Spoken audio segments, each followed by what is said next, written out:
The long-haired kings.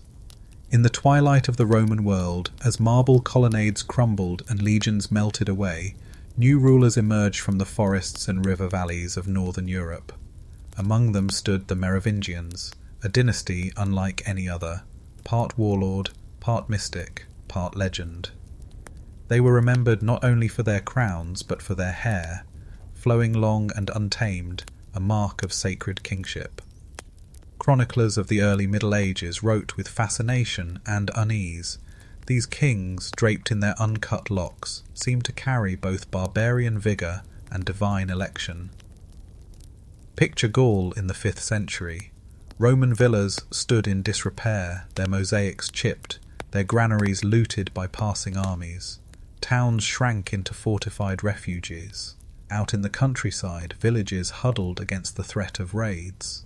Yet in this chaos, a new order began to form. The Franks, once a confederation of Germanic tribes, pushed into these fractured lands, not as simple raiders, but as would-be rulers. Out of their ranks rose Childeric, a warrior king whose tomb, discovered in 1653 in Tournai, Belgium, yielded golden bees, ornate weapons, and signet rings. These bees, later imitated by Napoleon, buzzed with symbolic power, connecting early Frankish kingship with fertility and resurrection. It was Childeric's son, Clovis, who would carve the dynasty's name into history, but already the Merovingian aura was being shaped. Legends whispered of their origins. Some claimed a sea creature had seduced one of their royal women, birthing a line touched by otherworldly power. This was no ordinary dynasty. It was a family set apart, draped in myth. The long hair mattered.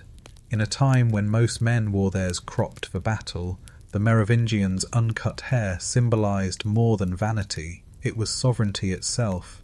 To shear a king's hair was to dethrone him. To touch it without permission was to risk sacrilege. In later centuries, rival claimants who seized power ensured that Merovingian princes were tonsured, reduced to monks, their royal essence stripped away with each lock. Power, faith, and identity were tangled in those strands.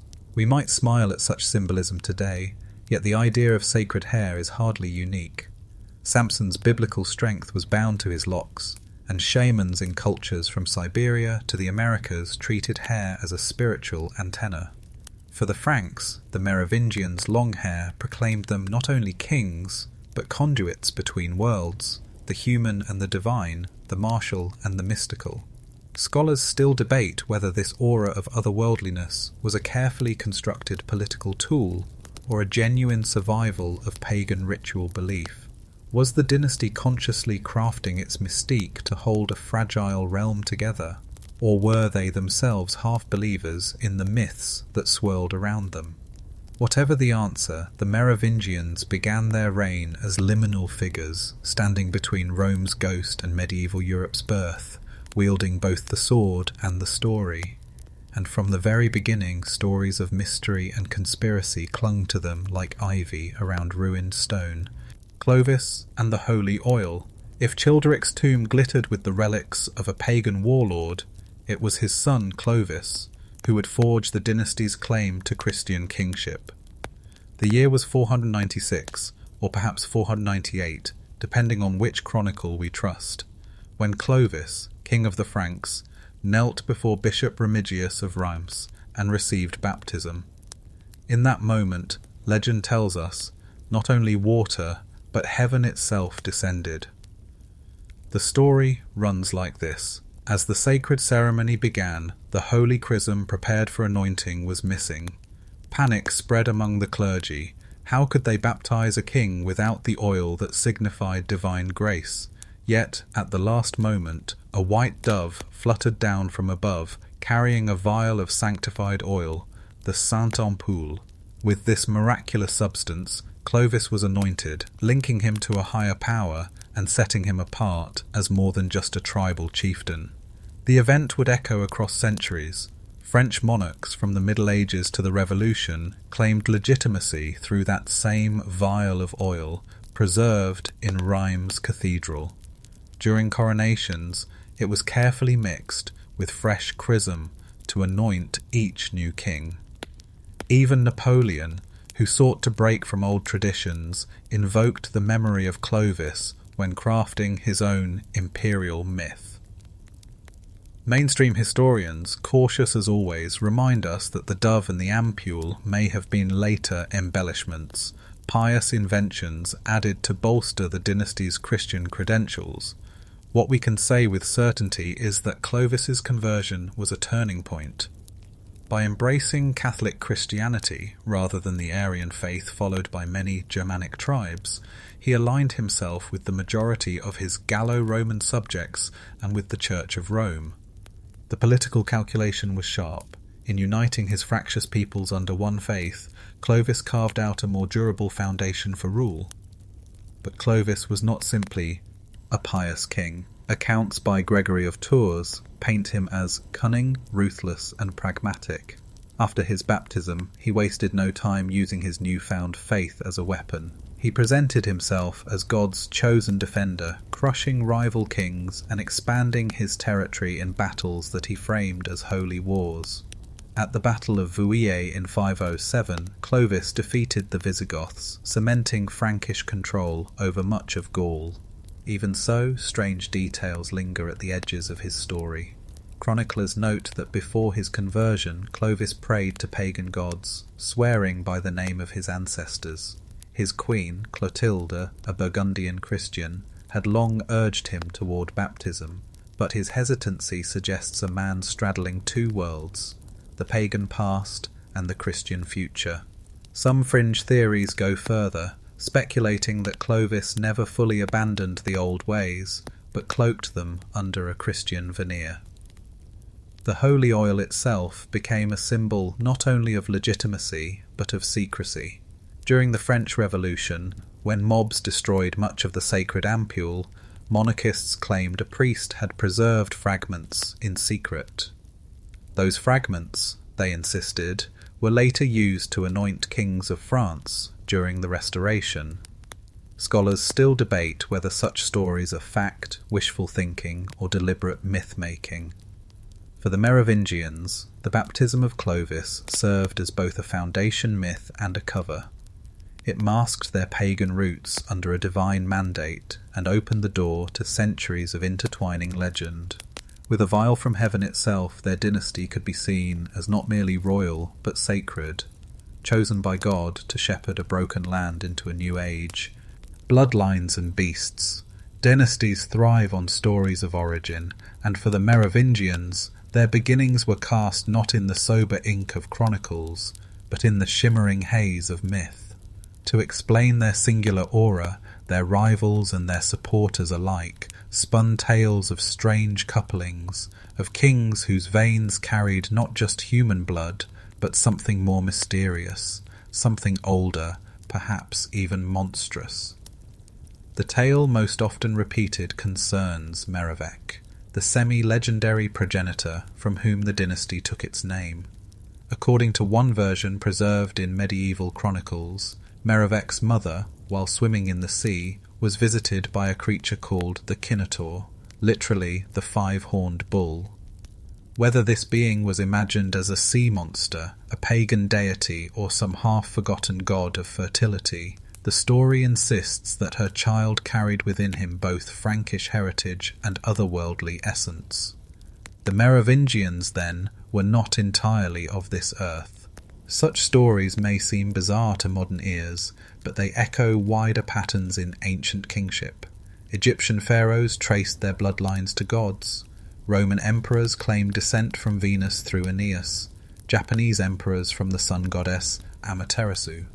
For the Merovingians, the Kinotaur tale served a similar function, to elevate them above other chieftains, to suggest that their rule was sanctioned by forces beyond mere human contest. Yet this myth also carried a darker edge. Medieval clerics, uncomfortable with pagan overtones, sometimes hinted that the dynasty's strange origins cast suspicion on their very legitimacy. A bloodline born of monsters could be read as blessed or cursed. This ambiguity fed centuries of rumour, creating fertile soil for later conspiracies. And the oddities did not stop with the Kinator. Merovingian kings were said to possess healing powers, especially a gift for curing scrofu, sometimes called the king's evil. Their very touch was believed to draw out sickness, much as English kings centuries later would claim similar gifts. These miracles reinforced the sense of a sacred, enchanted dynasty.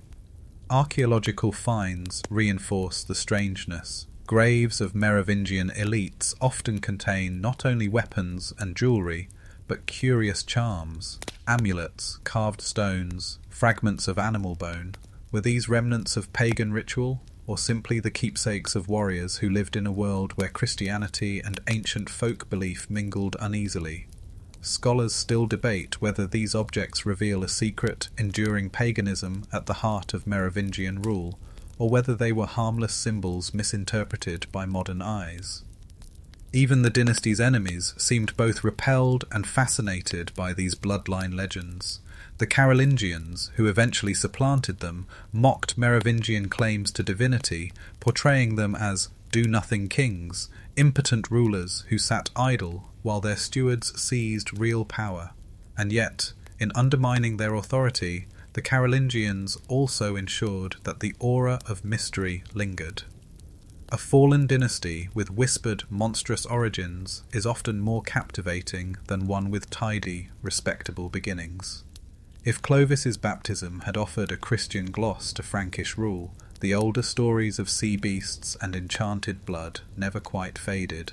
Instead, they coexisted, creating a dynasty that was at once sanctified by the Church and haunted by its pagan shadow. It is no wonder that centuries later, when myths of holy bloodlines and Grail mysteries resurfaced, the Merovingians were at the centre of speculation. Their very origin seemed designed for conspiracy, queens and sorceresses. The Merovingian dynasty may have been remembered for its long-haired kings, but behind their thrones, and often in front of them, stood formidable women. In a world where power was contested with both swords and whispers, queens became strategists, diplomats, and sometimes feared manipulators. Their reputations shimmered between reverence and scandal, between saintly devotion and accusations of sorcery. One name rises early: Queen Clotilde, wife of Clovis. Hers was the gentle persistence that persuaded the king toward Christianity, and medieval chroniclers praised her as a pious woman whose prayers brought about the dynasty's baptismal miracle. After Clovis's death, she retreated to Tours, but her role in shaping the kingdom's destiny was undeniable. Through her influence, the dynasty aligned itself with Rome, a move that altered the map of Europe. Yet not all Merovingian women were remembered with such sanctity. Take Queen Fredegund, a figure as fascinating as she was feared. A former servant who became queen through sheer cunning, Fredegund wielded ruthless power in the late 6th century. She was accused of orchestrating assassinations, bribing bishops, and even attempting witchcraft against her enemies. Chroniclers describe her as a woman of venomous ambition, one who turned court politics into a blood-soaked chessboard. Her great rival was Brunhild of Austrasia, equally powerful but remembered with a more tragic pen. A Visigothic princess married into the dynasty, Brunhild ruled as regent for decades, manoeuvring armies and policies alike. She fought not only Fredegund, but also the stigma of being a woman who dared to govern directly. When at last she fell, betrayed and captured in 613, her execution was horrific. Bound to the tail of a wild horse, she was dragged to death before the eyes of an assembled army. Her death was meant as a warning, but her life stands as testimony to the ferocious resilience of Merovingian queens. Accusations of sorcery cling to these women, not by accident, but by design. In the early medieval imagination, women who amassed unusual influence often found themselves labelled witches. Did Brunhild or Fredegund truly practice dark arts? Or was the charge a convenient way for male chroniclers to frame female authority as unnatural. Scholars still debate whether such tales were exaggerations, propaganda, or faint echoes of genuine folk practices carried into the palace from older pagan traditions. The Merovingian court itself seemed attuned to such mysteries. Amulets, charms, and rituals, often associated with women, flowed through daily life. A queen might employ holy relics in prayer one day, and on the next consult a wise woman skilled in herbs and divination. To us this may look like contradiction, but in the 6th and 7th centuries, Christianity and older traditions overlapped in ways both complicated and intimate. It is telling that later chroniclers often painted these women as dangerous. Fredegund was called a poisoner, a murderer, a witch. Brunhild, even in her downfall, was accused of corrupting the realm. Such depictions blur the line between historical reality and narrative invention. Was their power truly extraordinary, or simply inconvenient for those who sought to erase them from history? The Merovingians, then, were not only shaped by their kings. Their queens, too, embodied the dynasty's strange duality, at once Christian rulers and heirs of older, darker traditions. Their stories remind us that the dynasty's mystery was not confined to men with long hair, but was woven equally through the women who defied, enchanted, and sometimes terrified their world. The shadow of Rome. To understand the Merovingians, we must set them against the backdrop of a collapsing empire. By the late 5th century, Rome's western dominion was little more than a memory. Roads that once bore legions now crumbled into mud tracks. Aqueducts dried, amphitheatres fell silent, and imperial governors fled their villas. Yet the Roman presence lingered like a ghost, its laws, its titles, its Christian faith, haunting the emerging kingdoms that grew upon its ruins. For the Franks, the Roman shadow was both burden and opportunity. Clovis and his successors styled themselves not merely as tribal chiefs, but as heirs to Rome's grandeur. Coins bore Latin inscriptions, kings employed Roman legal codes, and bishops educated in classical traditions filled their courts. The Merovingians were, in a sense, Romanized barbarians, warriors wrapped in silk, brandishing swords engraved with Christian crosses, ruling in Latin while speaking Frankish tongues. One striking symbol of this balance was the lex Salica, or Salic law, codified under Clovis in the early 6th century. Written in Latin, yet rooted in Frankish custom, it blended Roman order with tribal tradition. Fines for theft or murder were calculated not in abstract justice, but in precise monetary values, wergild, the man price. This hybrid lawbook became a cornerstone of Frankish identity, outlasting the dynasty itself and shaping European politics for centuries. And yet, Rome's shadow was not only administrative, it was spiritual. The Catholic Church, inheriting Rome's infrastructure, extended its influence into Frankish lands. Bishops became power brokers, mediating between warlords and communities. When Clovis accepted baptism, he was not merely adopting a faith, but stepping into the role of Rome's chosen partner in Gaul. Still, the relationship was uneasy. Some chroniclers describe Merovingian kings sitting aloof, crowned yet wild, their long hair streaming as if in defiance of Roman order. Their courts combined Roman ceremony with Germanic spectacle, banquets where bishops blessed bread and mead alike, halls where Latin clerics read law as warriors feasted on roasted boar. In this blend lay both strength and tension. Archaeology, too, reflects this duality. Excavations at sites like Saint-Denis and Cologne reveal burial practices that mixed Christian rites with grave goods more suited to pagan warriors. Swords, brooches, horse trappings. Did these signify lingering pagan belief or simply aristocratic display? Scholars still debate whether the Merovingians fully embraced Christian orthodoxy or maintained a pragmatic syncretism, balancing Rome's faith with their ancestral traditions. Fringe interpretations take this further, suggesting that the dynasty deliberately cloaked itself in ambiguity, Roman enough to command legitimacy, pagan enough to sustain its aura of mystery.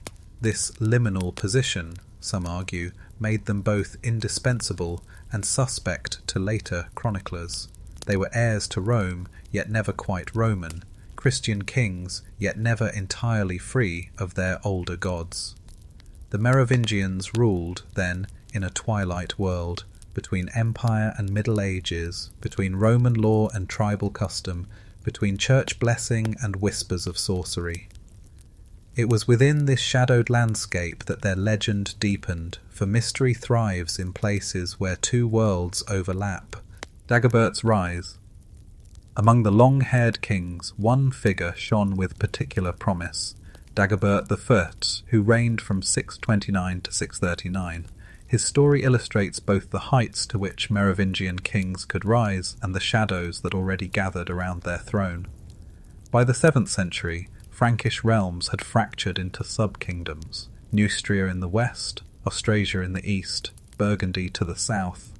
Dagobert, son of King Clotaire II, emerged as the rare ruler capable of holding them together.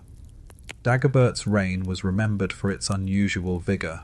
Unlike the do-nothing king's caricature later applied to his descendants, Dagobert was no passive figurehead. He was a warrior, administrator, and patron of the church. He rode at the head of his armies, pushing campaigns against Slavic tribes in the east and consolidating Frankish power along the Rhine. In diplomatic terms, he managed to knit together alliances that extended even to Byzantium. A Byzantine chronicle notes an embassy sent to Constantinople, suggesting that Dagobert saw himself not as a mere regional warlord, but as a player on the stage of greater Christendom. At home, his rule combined austerity with spectacle. Dagobert established himself at the royal palace of Clichy and later in Paris, strengthening the symbolic core of Frankish power. He patronized the Abbey of Saint-Denis, which would one day become the burial place of French kings. The church's relics and treasures were expanded under his patronage, tying his dynasty's legitimacy to a sacred site. When he was eventually interred at Saint-Denis, Dagobert became the first Frankish king laid to rest there, a precedent that echoed down the centuries. Yet his reign was not free of shadows. Rumours of excess and cruelty cling to Dagobert's memory. Chronicles accuse him of licentiousness, of keeping numerous concubines, of favouring violence in disputes, intrigat. In medieval imagination, such flaws were not mere gossip, but symbols of deeper corruption, reminders that the dynasty's strange bloodline carried both divine favour and dangerous appetites. One curious episode involves the so-called Treasure of Dagobert, a collection of gold and jewelled liturgical objects he supposedly donated to Saint-Denis. The treasure vanished over time, but tantalizing fragments and later inventories suggest it was among the richest hoards in early medieval Europe. Fringe speculations whisper that some of these objects were no ordinary offerings, but artifacts tied to hidden traditions, perhaps even relics older than Christianity itself. Dagobert's reign also highlights the shifting balance between kings and their mayors of the palace, the powerful stewards who managed day-to-day governance. While Dagobert held real power, his reliance on advisors foreshadowed the weakening of his successors. The Merovingian crown, though still radiant, already bore the cracks that would widen in later decades. And as with so many Merovingians, Dagobert's story is tinged with legend. Some later tales claimed visions surrounded his death in 639, that angels escorted his soul, or that demons sought to drag him down until Saint Denis himself intervened. Such imagery blurred the line between history and hagiography, painting Dagobert as both sinner and chosen king. Scholars still debate whether these accounts reflect genuine medieval belief or deliberate propaganda by the monks of Saint-Denis, eager to tie their abbey's prestige to the king's salvation. Dagobert's rise, then, marked both a high point of Merovingian kingship and the beginning of its unravelling. He ruled with vigour, expanded Frankish influence, and left a legacy enshrined in France's sacred geography. But behind the grandeur lurked fragility, reliance on advisors, accusations of vice, and the sense that a dynasty born of beasts and miracles carried within it the seeds of tragedy. The assassination in the forest. If Dagobert I represented the zenith of Merovingian strength, his distant namesake Dagobert II embodied its fragility. His life and violent death would become the stuff of legend, conspiracy, and whispered cover-ups. To trace his story is to glimpse both the ruthless politics of the 7th century and the later myths that transformed him into a martyr of hidden histories. Dagobert II was born around 650, son of King Sigebert III of Austrasia. As a child, he was the legitimate heir, but his birthright quickly became contested. In those years, real power was shifting to the Maiores Palati, the mayors of the palace, stewards who controlled armies, lands, and royal appointments. Grimoald, the ambitious mayor of Austrasia, attempted a daring move. He exiled the young prince and placed his own son on the throne. Dagobert, still a boy, was spirited away to Ireland, where he lived in monastic exile for over a decade. The story already carries a strange, almost mythical tone. A royal child hidden away across the sea, raised by monks, learning scriptures while his throne lies in usurpers' hands. It reads like the opening of a saint's life or an Arthurian romance. And indeed, later legends would recast Dagobert II as a righteous exile, a king in waiting whose destiny had been unjustly stolen. Around 675, Dagobert returned from Ireland and reclaimed his throne in Austrasia. His rule, however, was brief, only about 3 years. Accounts suggest he favoured ecclesiastical reform, strengthened ties with the church, and defended royal prerogatives against overmighty nobles. Yet he quickly made enemies. His assertiveness clashed with the interests of bishops, magnates, and perhaps even the rising Carolingian family. The end came suddenly. In December 679, while hunting in the Ardennes forest near Stenay, Dagobert was ambushed and killed, stabbed, some say, by a lance through the eye. The assassination was almost certainly political, but the conspirators remain shadowy. Some pointed to the Bishop of Poitiers, others to rivals in Neustria, still others to the mayors of the palace who stood to benefit most. What is striking is the silence that followed. Chronicles mention his death, but provide no detailed inquiry, no righteous outcry, no hunt for justice.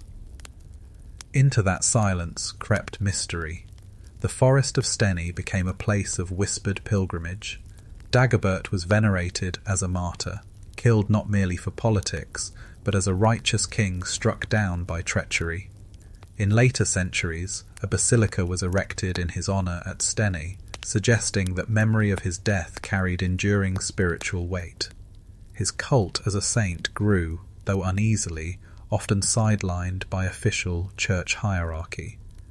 Quirkier tales soon attached themselves. Some medieval stories claimed visions accompanied his death, with strange lights over the forest or miraculous healings at his burial site. Others suggested his bloodline survived in secret, hidden through obscure marriages and descendants. By the time modern writers revisited the Merovingian saga, Dagobert II's assassination had become the linchpin for theories of suppression, his murder not simply a political act, but the beginning of a deliberate erasure of the dynasty. Scholars still debate whether Dagobert's cult at Stenay was genuine grassroots devotion or a later invention to promote local prestige. Was he remembered as a saintly king because people truly revered him, or because monks and nobles found value in keeping his memory alive? The ambiguity has only fueled centuries of speculation. What is clear is that Dagobert II's violent end marked more than just the death of a king. It symbolised the twilight of Merovingian independence. In the silent forest, with a spear driven into royal flesh. A dynasty's fate shifted irrevocably. The age of the long-haired kings was waning, and in its place new powers were preparing to rewrite history. A dynasty undone. The assassination of Dagobert II did not merely remove a troublesome king, it signalled a turning of the tide. From the late 7th century onward, the Merovingians, once lords of a vast Frankish realm, found their authority shrinking, eroded not by foreign invaders, but by the men who were supposed to serve them. The dynasty that had claimed descent from sea beasts and had once marched armies across Gaul became increasingly ornamental, its kings little more than ceremonial relics. At the heart of this decline was the figure of the mayor domus, or mayor of the palace. Originally household managers, these officials accumulated power as Merovingian kings grew younger, weaker, or simply more distracted by court intrigue. They controlled land grants, commanded armies, and presided over councils. By the mid-7th century, the balance had tilted so far that chroniclers began to describe Merovingian monarchs as roi fainéants, the do-nothing kings. The image is vivid. Long-haired kings carried in ox carts to assemblies where they nodded in approval of decisions already made by their mayors. Royal seals were still pressed into wax, but the words they affirmed were drafted by others. Nobles bowed to the monarch's flowing locks, but their loyalty was directed toward the strongman who actually commanded troops. One striking example was Pepin of Herstal, a mayor of the palace who wielded genuine royal authority in Austrasia after 687. His victory at the Battle of Tertry gave him dominance over rival Frankish regions, and from then on the Merovingian kingship became a shadow. Pepin styled himself Dux et Princeps Francorum, Duke and Prince of the Franks, while leaving the long-haired kings in place as symbolic figureheads. Yet the dynasty did not vanish overnight. Merovingian blood still carried ceremonial weight. Coins continued to bear their names and their seat. Oronations retained a trace of mystique. The aura of sacred hair and ancient ancestry could not be discarded so easily. This was both a blessing and a curse. It kept them visible, yet it also made them dangerous symbols, living reminders that another order of legitimacy still existed. Fringe traditions even suggest that some Merovingian princes were deliberately sequestered in monasteries, their heads shorn to strip them of royal essence. Tonsure was more than a haircut. It was a ritual decrowning, a way to neutralize sacred power without shedding royal blood. Whether this was routine politics or a calculated effort to smother a mystical lineage is something scholars still debate. What is certain is that by the early 8th century, the kingship had become almost pantomime. Take Childeric III, the last Merovingian monarch. He reigned from 743 to 751, but the real ruler was Pepin the Short, grandson of Pepin of Herstal. When Pepin finally asked Pope Zachary whether it was right that the man with no power should be king, and the man with power not be king, the Pope gave his answer: crown Pepin. And so the Merovingian line was formally displaced by the Carolingians. But that moment lies just ahead. In the decades after Dagobert II's forest death, the Merovingians dwindled into twilight, still crowned, still long-haired, still sacred in symbol, but undone in substance. Like ghosts wandering their own palaces, they haunted the Frankish world until another dynasty gathered the courage to bury them for good. The Carolingian coup, the twilight of the Merovingians, set the stage for one of history's most decisive takeovers.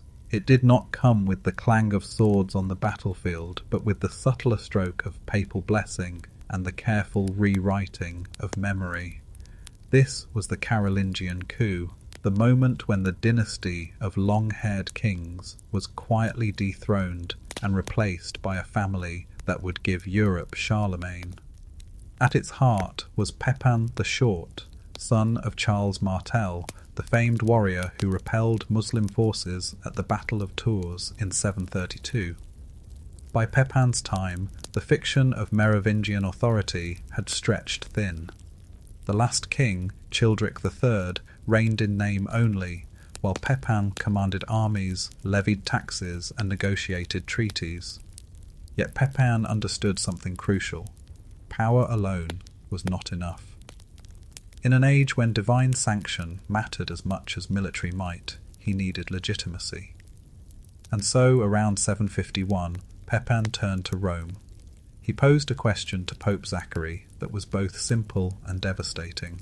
Was it right that a man who wielded no power should be called king, while the man who held power remained only a steward? The Pope's answer was unambiguous. Pepin, not Childeric, should be king. The deposition was swift. Childeric III was shorn of his sacred hair, an act that symbolically stripped him of royal essence, and confined to a monastery.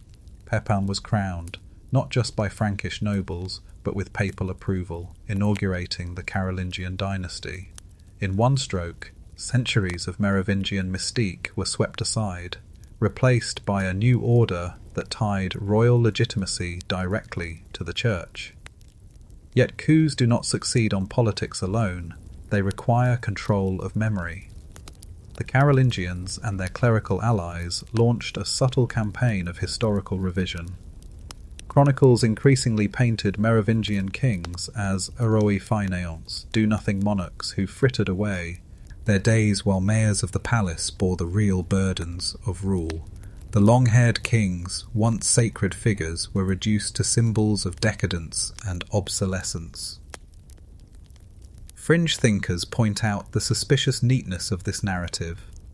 Was it truly that all Merovingians after Dagobert I were weak and useless, or was this an exaggeration crafted to justify the coup? Some suggest that Dagobert II's assassination decades earlier had already been part of this larger plan, a systematic removal of kings who dared to reclaim power. Others even speculate that Merovingian bloodlines continued in secret, deliberately obscured by the Carolingians to prevent rival claims. Mainstream historians agree at least on this. The Carolingians did not merely replace a dynasty, they reshaped the very idea of kingship. Where Merovingians claimed mystical ancestry and sacred hair, Carolingians emphasized service to the church and active rulership. Where Merovingians had hovered in ambiguity between pagan and Christian worlds, Carolingians cast themselves as unambiguous champions of Christendom. The shadow of Rome, once uneasily worn, became a mantle of empire.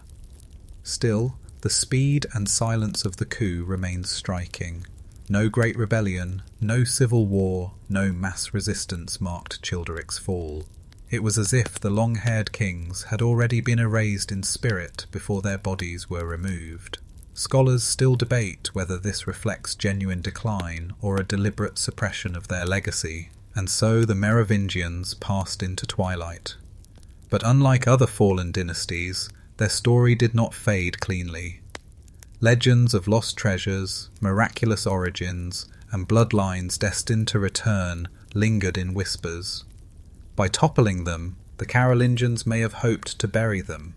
Instead, they planted the seeds of a mystery that would haunt Europe for centuries to come: the silent chronicles.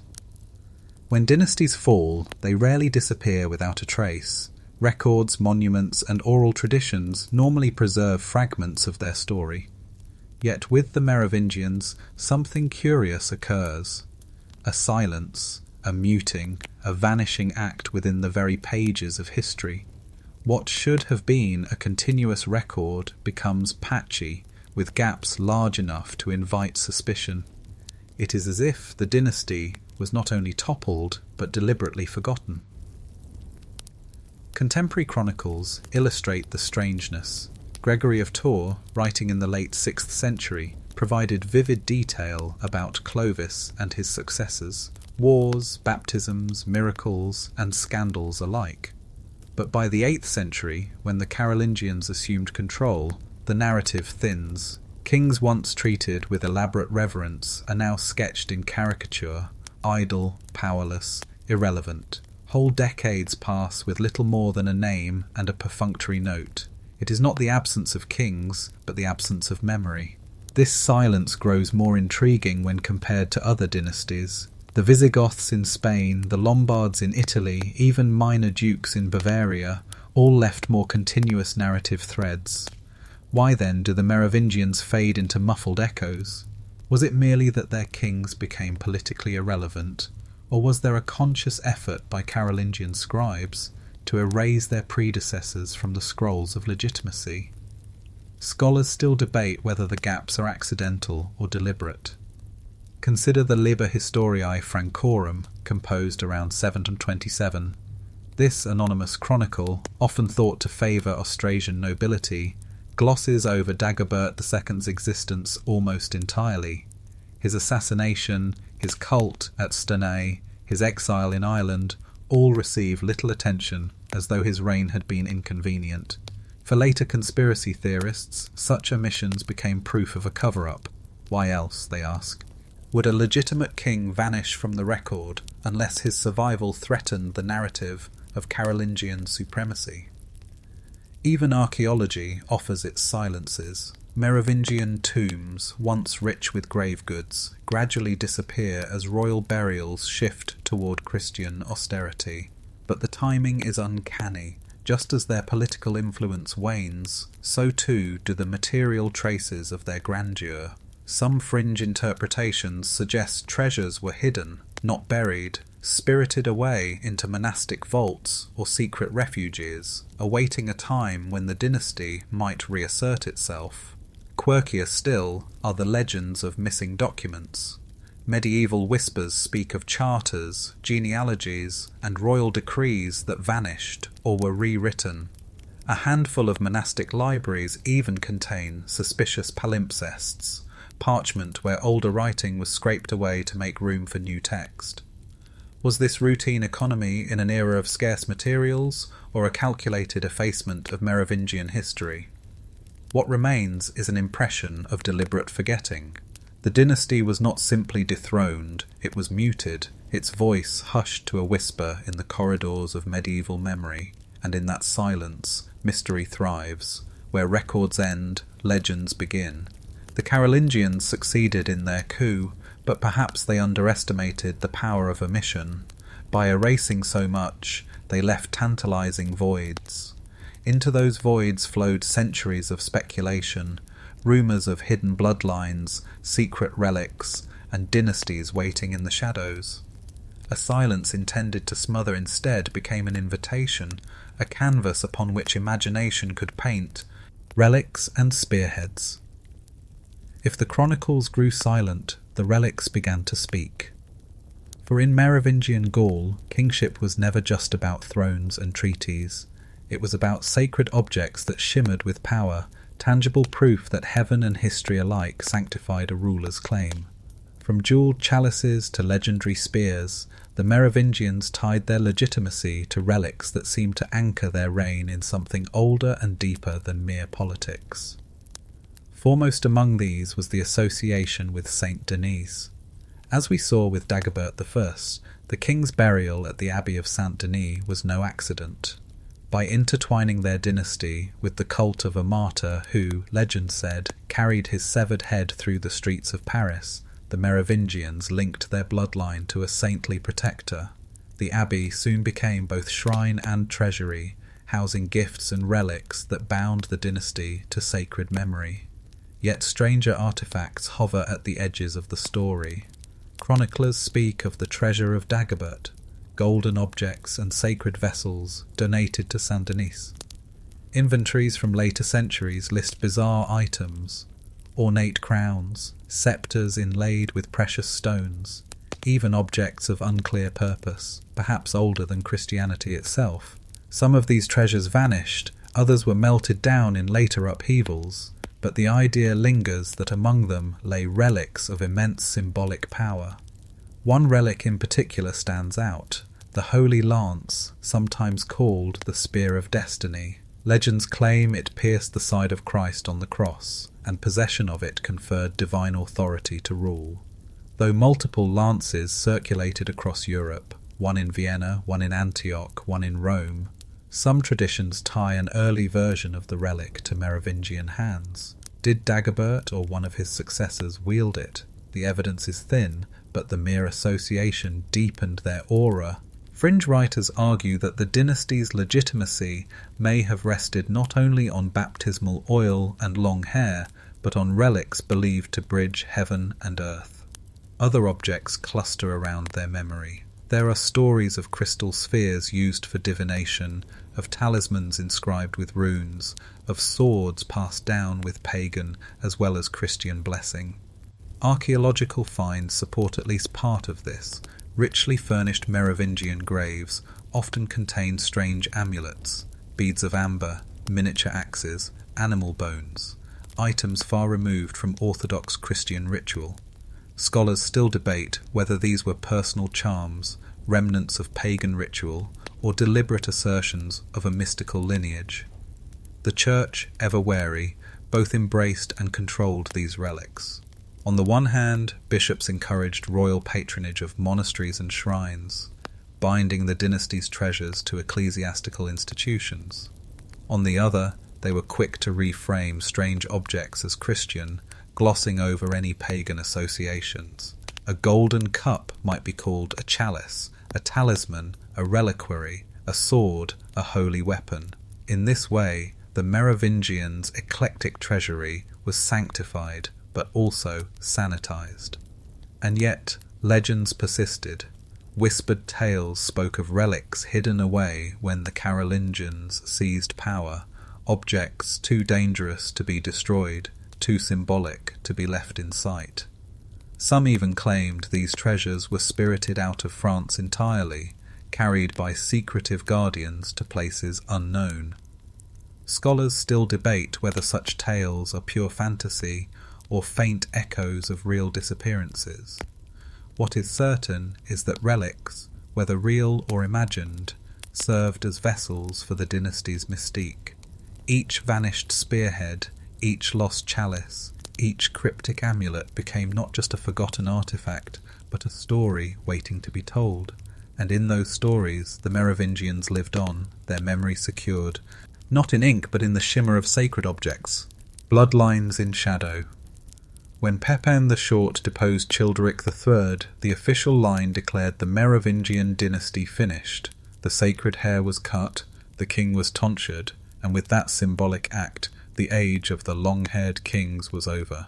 Yet dynasties rarely vanish so neatly. Families branch, cousins flee, children are quietly absorbed into noble households. Beneath the neatness of Carolingian propaganda lies the tantalizing question: did the Merovingian bloodline truly end, or did it slip into shadow?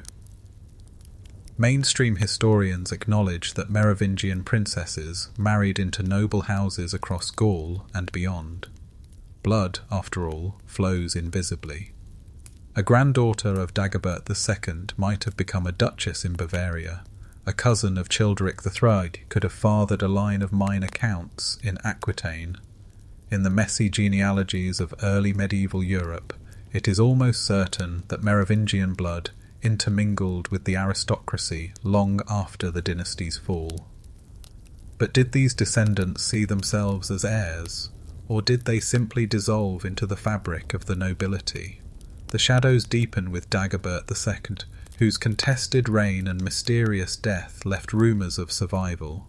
Some medieval whispers insisted he had fathered children during his exile in Ireland, bloodlines concealed by monastic silence, perhaps shielded for safety. 1,000 years later, fringe theorists would seize on these whispers, weaving tales of secret heirs safeguarded by clandestine brotherhoods. This is the soil from which modern myths of the Priory of Sion and Holy Blood Holy Grail would later grow. Quirky stories also persist around Childeric II, the father of Clovis, whose tomb was discovered in the 17th century. Among his grave goods were golden bees, tiny ornaments that Napoleon himself would later adopt as imperial symbols. Some fringe voices claim the bees were not mere decor, Asians, but encoded symbols of continuity, representing an eternal bloodline. Could such symbols have been carried forward secretly, signalling allegiance to an ancient royal house, long thought extinct? Yet the real intrigue lies not in whether Merovingian blood biologically survived, genetics assures us it almost certainly did, but whether memory of that bloodline persisted as a claim. Did noble houses in Burgundy or Aquitaine whisper of Merovingian descent as a mark of secret legitimacy? Did rebels or rival kings, centuries later, invoke long-dead Dagoberts and Childerics as banners against the Carolingians and Capetians? Records are thin, but occasional hints surface. A noble family might suddenly claim descent from Clovis in the 12th century, or a monk might mention the royal blood of a local count without explanation. Scholars still debate whether these claims were conscious revivals of a suppressed legacy or simply genealogical embellishments, common in an age when every noble sought a glorious ancestor. What cannot be denied is that the idea of a hidden bloodline remained a recurring theme. To erase the Merovingians completely, the Carolingians would have needed not only to control chronicles, but to silence every whisper in every hall. That, history suggests, was impossible. And so the Merovingians lived on, not as crowned monarchs, but as shadows in family trees, as echoes in monasteries, as rumours passed from one generation to the next. Their power may have been stripped, their relics scattered, their chronicles muted, but their blood, real or imagined, became a river flowing invisibly through European history. In the centuries ahead, those whispers would resurface in unexpected places, carrying with them the weight of a mystery that refused to die. The Church's tight grip. If the Merovingian bloodline slipped into shadow, the Church ensured that the dynasty's story did not rise again in the light. For what the Carolingians lacked in ancient legitimacy, they gained in ecclesiastical sanction, and here lies the deeper layer of the Merovingian mystery. It was not merely a change of dynasty, but a rewriting of history under the watchful eyes of bishops and abbots. By the mid-8th century, the papacy had discovered a valuable ally in the Carolingians. Pope Zachary's support for Pepin the Short's coronation was more than a political gesture. It was a theological statement that kingship did not flow automatically through blood, but could be conferred, even transferred by the Church. In this single manoeuvre, the papacy both justified the removal of Childeric III and made itself indispensable to the new order. What had once been a mystical inheritance, sealed with the long hair of the Merovingians, was now reframed as a divine office bestowed by holy oil. The shift was profound. Merovingian kings had cultivated an aura of semi-divine mystique. They were kings because they were Merovingians, their bloodline itself sanctified. The Carolingians, in contrast, leaned heavily on ritual coronation, papal approval, and the symbols of Christian orthodoxy. Their kingship was a contract, not a birthright. This inversion worked only if the memory of Merovingian sanctity could be dulled. And so the silence in chronicles, the omission of Dagobert II, the smothering of relics, these were not isolated acts, but part of a larger ecclesiastical strategy. Quirky traditions hint at what was lost. Folk tales from rural Gaul remember Merovingian kings not as idle rulers, but as healers, men who could cure scrofula with a touch, who walked among their people barefoot at festivals, who were closer to shamans than bureaucrats. Such stories did not vanish overnight, but the Church found them dangerous, blurring the line between Christian king and pagan magician. Gradually, miracle was replaced with liturgy, charisma with orthodoxy. One curious example is the donation of Constantine, a forged document produced in the 8th century that claimed the Roman Emperor Constantine had granted vast powers to the Pope. Though not directly tied to the Merovingians, it reflects the same impulse, to create documents, narratives, and rituals that shifted sacred authority away from kings and toward the Church. It was as though the papacy sought not just to endorse rulers, but to rewrite the very rules of rulership.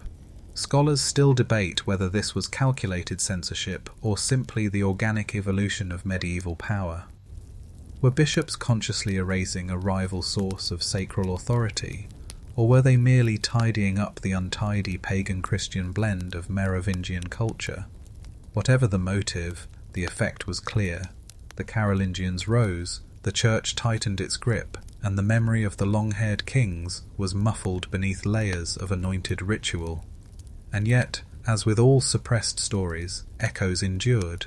Monastic scribes might downplay Dagobert II, but pilgrims still visited his shrine at Stenay. The Carolingians might centralize authority through papal coronation, but rumors of Merovingian bloodlines trickled through noble genealogies. The church had gained the upper hand, but it could not extinguish every ember. Indeed, by trying to bury the Merovingians so thoroughly, it unwittingly created the very sense of mystery that would keep their name alive for centuries. The Priory of Secrets. By the 12th century, Europe was alive with whispers of secret brotherhoods, knightly orders, and guardians of hidden knowledge. Most of these were pious fraternities with clear duties. The Knights Templar protected pilgrims, the Hospitallers tended to the sick. But at the edges of history, in the penumbra of rumour and romance, another name flickered, the Priory of Sion. Its supposed origins stretched back to the Merovingian twilight, and at its heart lay the tantalizing claim that the long-haired kings had never truly died. The Priory, in its later mythology, was said to be a secret society founded to protect the descendants of Dagobert II. Its guardians, cloaked in anonymity, ensured that the sacred bloodline survived the Carolingian coup and continued quietly through the centuries. To outsiders, this sounded like fantasy, yet the myth had traction because it explained what official histories could not: the abrupt erasure of the dynasty, the persistence of odd relic traditions, the whispers of noble families with suspiciously grand origins. A quirky twist enters in the 17th century. In the small French town of Rennes-le-Château, documents surfaced centuries later claiming to trace Merovingian descent through obscure lines of nobility. These parchments, later revealed to be forgeries, nonetheless captivated fringe historians in the 20th century. They tied Dagobert II's supposed heirs to the Priory of Sion and, by extension, to the great mysteries of Christendom itself. The idea was irresistible, that the Merovingians were not merely kings of Gaul, but custodians of a secret stretching back to Jerusalem. Mainstream historians, of course, point out the Priory of Sion was a modern invention concocted in the 1950s by Pierre Plantard, a French trickster with monarchist sympathies. The society he founded borrowed old symbols, but was essentially a hoax designed to fabricate noble legitimacy. Yet the reason Plantard's tale resonated was that it rested on a much older bedrock of suspicion, that something about the Merovingians had been deliberately concealed. Scholars still debate whether the allure of the priory myth lies in the hope of finding a literal bloodline, or in the metaphor of continuity itself. Were the Merovingians remembered as keepers of esoteric knowledge, protectors of relics, or simply as a dynasty wronged by history? Even if the priory never existed before Plantard, the fact that his invention could take root so easily reveals a cultural hunger for hidden guardianship. The legend of a priory, imagined or real, becomes part of the greater tapestry of suppressed memory. It suggests that beneath the Carolingian and Capetian veneer of order, Europe continued to imagine secret threads binding past to present. The priory story may be fictional, but it keeps alive the possibility that the Merovingian mystery was never entirely extinguished, only hidden in plain sight. Relics and holy blood. If dynasties live in silence, relics live in stone. Throughout medieval Europe, the memory of the Merovingians clung not only to chronicles or whispered genealogies, but to shrines, bones, and fragments of holy objects. In an age when relics conferred both prestige and political authority, it is little wonder that the dynasty's aura found afterlife in sacred things. One of the most enigmatic relic traditions is tied to Dagobert II. Though his reign was short and his memory suppressed, pilgrims still travelled to his tomb at Stenay well into the Middle Ages. His shrine was said to be a place of miracles. The sick healed, the desperate given visions, the unjust punished. The Carolingians could excise his name from annals, but they could not so easily erase the devotion of ordinary people. It is telling that centuries later the cult of Dagobert would be rekindled by local communities who regarded him as a saintly martyr. Another relic story swirls around Childeric I, father of Clovis. When his tomb was uncovered in 1653 near Tournai, archaeologists discovered hundreds of golden bees or cicadas, symbols whose meaning remains uncertain. Napoleon, centuries later, adopted the bee as his personal emblem, claiming continuity with the ancient kings. Some fringe theorists suggest the bees were not merely ornaments, but coded emblems of a sacred bloodline, pointing to continuity of rule across time. Mainstream scholarship, more cautiously, sees them as tokens of royal insignia, perhaps representing immortality or rebirth. Still, the leap from golden insects to dynastic immortality was one the imagination could not resist. Quirkier still are the relics linked to the holy blood.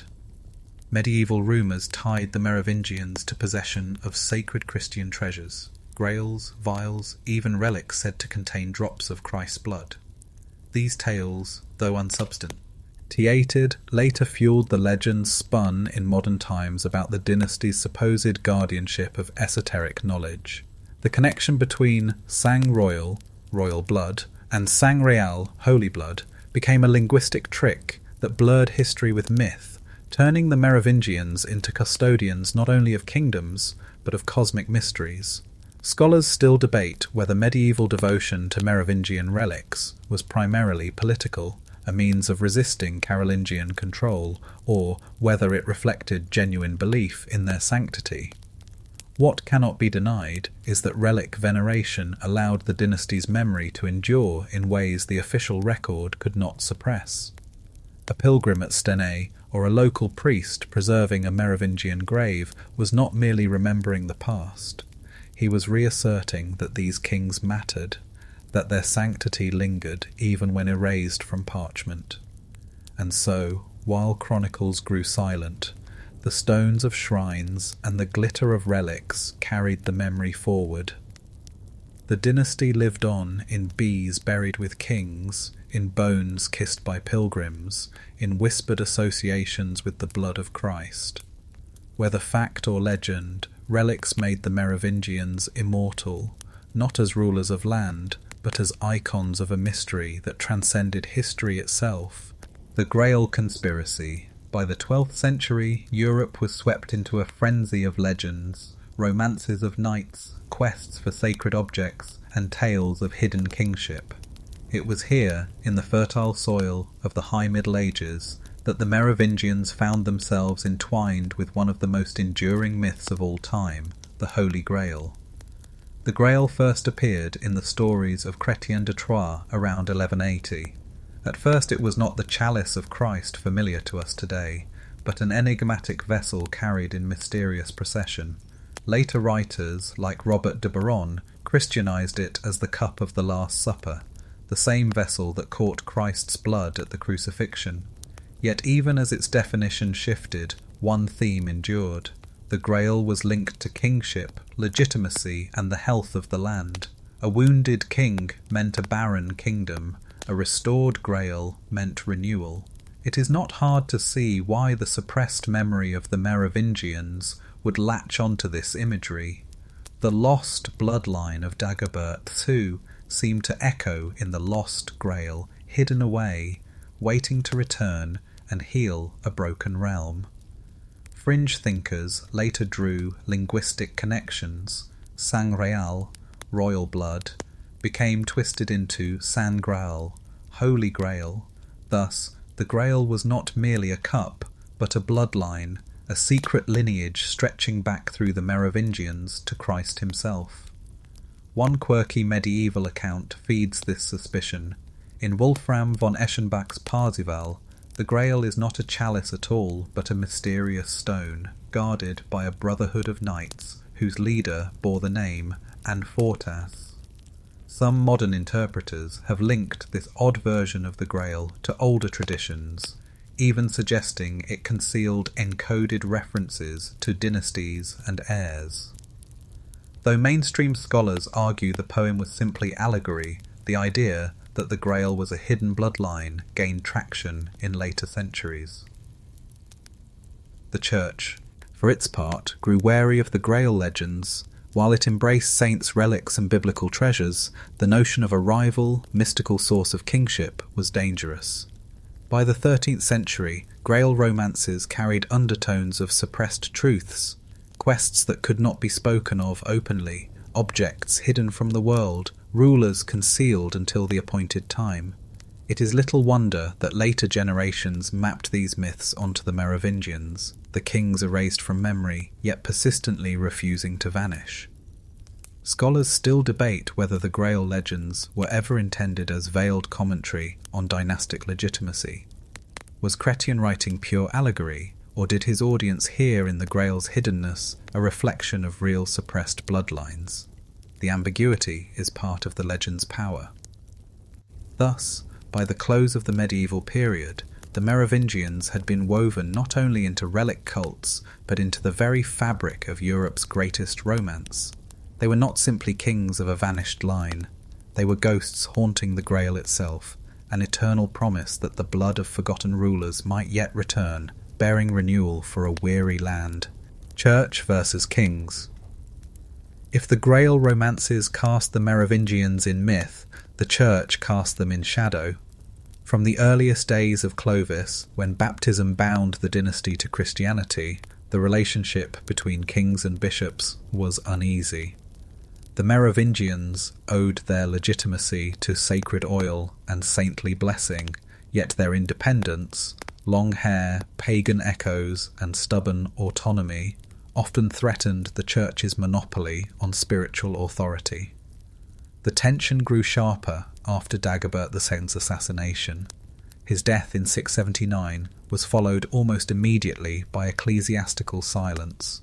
Chronicles ceased to mention his reign, bishops redirected loyalty to the rising Carolingians, and Dagobert's cult was discouraged except in remote corners like Stenay. To modern eyes, the pattern suggests more than political accident. It looks like an intentional partnership, mayors of the palace on one side, clerics on the other, working together to bury a dynasty that no longer served their purposes. One telling fact lies in the way bishops portrayed later Merovingians. Chroniclers, such as the monk Fredegar, described kings as lazy, childlike, or unfit to rule, mere puppets in the hands of palace officials. The phrase roi fainéant, do-nothing king, became a byword for the dynasty's decline. Yet was this an accurate portrait, or a carefully crafted caricature to justify Carolingian takeover? Scholars still debate whether Merovingian kings truly lost power, or whether church writers deliberately undermined their image to strengthen papal authority. A quirky echo of this tension survives in the legend of the chrism.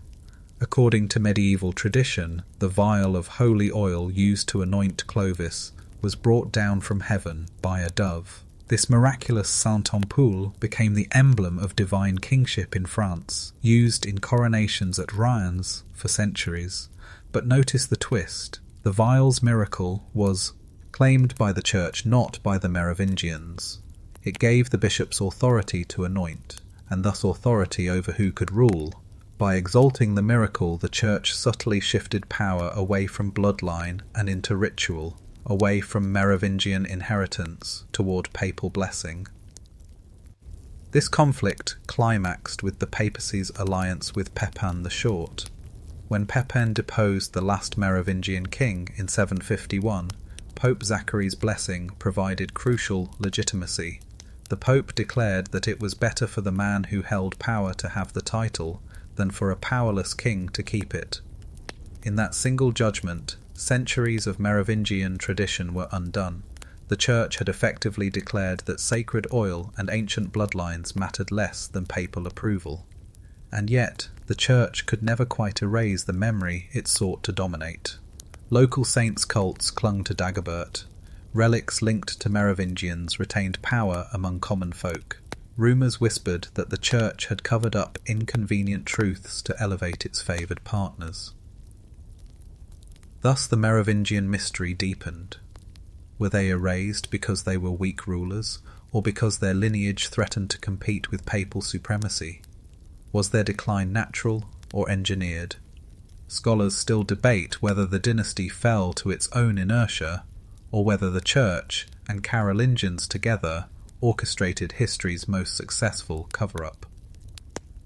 What remains clear is that the struggle between kings and church was never only about territory or taxes.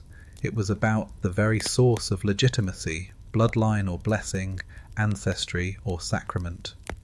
In silencing the Merovingians, the Church ensured its authority would dominate the medieval world. Yet in doing so, it planted the seeds of suspicion that have never truly faded. Modern mythmakers. Centuries after the last Merovingian king was laid to rest in obscurity, the dynasty found a second life, not in chronicles or relics, but in the imaginations of modern storytellers. In the late 19th and 20th centuries, a curious movement arose. Historians, occultists, and novelists began weaving the Merovingians back into the tapestry of Europe's destiny, painting them as guardians of secrets too great for medieval chroniclers to admit. One of the earliest sparks came from French writers like Louis Charpentier and Gérard de Sède, who suggested that Dagobert II's line had not died with him, but lived on in hidden descendants. Gérard de Sède's book Le Trésor Maudit de Rennes-le-Château, 1967, tied the Merovingians to a small village in southern France, claiming that a humble priest had uncovered proof of their survival. Though riddled with speculation, the story captured imaginations by merging sacred geography, secret societies, and the allure of lost dynasties. Then came The Holy Blood and the Holy Grail in 1982, written by Michael Bygant, Richard Lee and Henry Lincoln. It proposed, with boldness if not evidence, that the Merovingians were descendants of Christ and Mary Magdalene, their bloodline protected by the mysterious priory of Sion. For mainstream historians, the book was a house of cards, misread documents, playful forgeries, and leaps of logic. Yet for the public, it was intoxicating. Suddenly, the lazy kings of medieval textbooks became heirs to the most sacred bloodline imaginable. Quirky cultural aftershocks followed. In 2003, Dan Brown's The Da Vinci Code popularized these theories worldwide, making the Merovingians household names once again. The idea that Jesus had married and fathered children whose descendants were medieval kings was sensational, controversial, and irresistible to popular culture. Churches protest. Scholars rolled their eyes, but readers flocked to the mystery. And the Merovingians even reached the world of science fiction. In The Matrix Reloaded, 2003, a villainous figure named the Merovingian appears, a suave exile who trades in secrets and forbidden knowledge. The reference was not accidental. The filmmakers drew on the dynasty's modern association with hidden power and clandestine continuity. Scholars still debate whether these mythmakers have done history a service or a disservice. On one hand, they distort facts, feeding conspiracy theories and overshadowing the sober complexity of the early medieval world. On the other, they keep the Merovingians alive in public consciousness, reminding us that forgotten dynasties can resurface in the strangest places, on bestseller lists, in Hollywood blockbusters, and in the popular imagination. Thus the Merovingians, once erased from annals, have become immortal in legend. The Carolingians may have won the throne, and the Church may have rewritten the narrative, but modern mythmakers have given the dynasty something even more enduring: mystery, echoes in popular culture. If the 20th century reawakened the Merovingians through speculative history and conspiracy, the 21st carried them into every corner of popular culture. What was once an obscure Frankish dynasty is now a familiar reference point in novels, films, games, and even music. Proof that the ghost of the long-haired kings still whispers in our collective imagination. Take literature first. Beyond the Da Vinci Code, countless thrillers, fantasy sagas, and pseudo-historical novels now weave Merovingians into their plots. Writers use the dynasty as shorthand for secret bloodlines, ancient conspiracies, and forgotten treasures. A quirk here, some even imagine the Merovingians as proto-vampires, inspired by medieval rumours that their long hair gave them magical vitality. In Gothic fiction, Dagobert II and his descendants sometimes appear as immortals, hidden behind veils of time. It may be fanciful, but it reflects how malleable their legend has become. Cinema, too, has seized the name. Beyond The Matrix's infamous character, documentaries continue to revisit the Merovingian mystery, often with ominous music and slow pans across medieval ruins. Television dramas touch on them indirectly through Grail quests, knightly orders, or whispers of secret heirs. Even video games, most notably titles steeped in European lore, scatter references to Merovingian relics or conspiracies, planting Easter eggs for players who know the dynasty's reputation. Music is no exception. A few experimental bands have adopted Merovingian as their name, evoking an aura of ancient mystery. Lyrics and album art occasionally play with symbols like bees, swords, or bloodlines, allusions to the dynasty's heraldic motifs. It may be niche, but it signals how the dynasty's legend resonates even outside academic or historical circles. But perhaps the most enduring echo lies in how the Merovingians embody a broader cultural hunger, the search for hidden continuity. In a world of rapid change, people find comfort in imagining secret threads that tie the present to a more ancient past. Whether that past is factual hardly matters. What matters is the sense of belonging to a story that stretches back across millennia. The Merovingians, erased from their own age, have been recast as keepers of that continuity. Scholars still debate whether this fascination is harmless entertainment or a distortion of history. Do modern retellings help us remember the early Middle Ages, or do they bury the truth under layers of myth? The answer may be both. The Merovingians serve as a mirror. They reflect our need for mystery, for lost origins, for the possibility that beneath the official chronicles lies a truer, stranger story. And so, from medieval manuscripts to modern movie screens, the Merovingians remain alive. They are the dynasty that refuses to stay buried, whispering through culture like a ghost that knows it was wronged, reminding us that history is never just what the victors wrote, unfinished legacy. As we arrive at the end of the Merovingian journey, we are left not with tidy resolutions, but with a paradox. A dynasty that vanished in the 8th century, yet somehow still lingers more vividly in our imagination than many of the rulers who followed them. Their legacy is unfinished, not because their bloodline ended, but because their story was never allowed to conclude on its own terms. Historically, the facts are clear. From Clovis's baptism at Reims in 496, through the sprawling but fractious reigns of his descendants, to Dagobert II's shadowy assassination in 679, and Childeric III's deposition in 751, the Merovingians shaped early medieval Europe. They united the Franks, forged bonds with the Church, expanded into Gaul, and laid foundations for what would become France and Germany. Their achievements were not trivial, nor were they mere placeholders for the Carolingians who came after. And yet the gaps speak louder than the records. Manuscripts fall silent after Dagobert. Bishops downplay Merovingian sanctity. Carolingian chronicles mock their lazy kings. It is as though a curtain was deliberately drawn, obscuring the dynasty in shadow, while a new stage was set for Charlemagne and his heirs. Scholars still debate whether this erasure was accidental, the byproduct of political turnover, or intentional, an act of historical cleansing by Church and Carolingian allies, determined to sever one bloodline so another could thrive. The quirky details that cling to their name tell another story. Bees said to swarm from Childeric's tomb, taken by Napoleon as his imperial symbol, Dagobert II's shrine in Stenay, where local devotion survived long after official memory failed. The long hair that marked Merovingians as sacred kings, whispered about in chronicles as if it carried mystical power.